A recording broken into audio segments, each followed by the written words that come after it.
আওয়ামী লীগের প্রশ্ন ঐক্যবদ্ধ থাকুন, কারণ আওয়ামী লীগ যদি ফিরে আসে তো বিএনপি বলেন, জামাত বলেন, গণ অধিকার বলেন, এনসিপি বলেন, কারো কিন্তু অস্তিত্ব রাখবে না। সুতরাং আমাদের অস্তিত্ব বাঁচিয়ে রাখার জন্য, অস্তিত্ব টিকে রাখার জন্য আওয়ামী লীগের প্রশ্নে আমাদের সবাইকে ঐক্যবদ্ধ হতে হবে।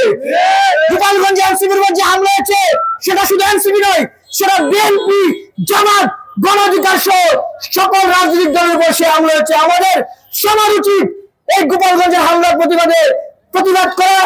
আওয়ামী লীগের যারা রয়েছেন, আপনারা গত কয়েক মাস শান্তিতে ছিলেন। দাদার বাসায় কি কথা আছে, সুখে থাকতে ভূতে কি নাই। আজকে গোপালগঞ্জে এনসিপির প্রোগ্রামে আপনারা হামলা করে যে দৃষ্টান্ত দেখিয়েছেন, তার কেশরত আওয়ামী লীগকে দিতে হবে। আজকের পর থেকে আওয়ামী লীগকে নিশ্চিহ্ন করার জন্য ছাত্র জনতাকে বাংলাদেশের আনাচে কানাচে অভিযান চালাতে হবে।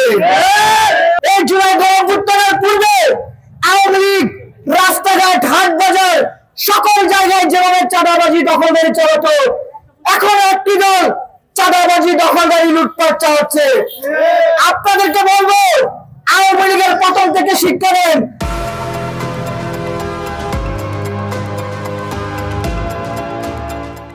আওয়ামী লীগের 15 বছর দুঃশাসন 36 দিনে ভেঙে গেছে। আপনারা তো আওয়ামী লীগের চেয়ে বড় স্বৈরাচার হন না এখনো।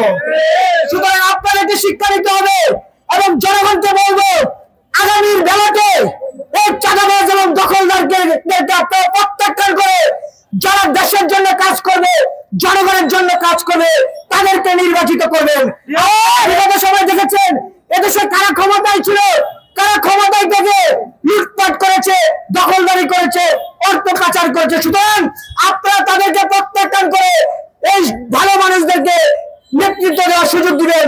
সবশেষ একটি কথা বলে শেষ করবো, আমরা 2024 সালে ছাত্র জনগণের সাথে যারা রাজনৈতিক দলগুলো ঐক্যবদ্ধভাবে রাজপথে নেমেছিল হাসিনার বিরুদ্ধে, আমরা দেখেছি যে জুলাইয়ের 1 বছর পরে আমাদের রাজনৈতিক দলগুলো অভ্যন্তরীণ কুন্দল, ভাগবাটোয়ারা এবং ক্ষমতার রাজনীতির দৌরাত্মে আমরা নিজেরা সংঘাতে জড়িয়ে পড়ছি। আপনাদেরকে বলবো, আমাদের ভিতরে প্রতিযোগিতা থাকবে, কিন্তু সেই প্রতিযোগিতা যেন সংঘাতের রূপ না নেয়।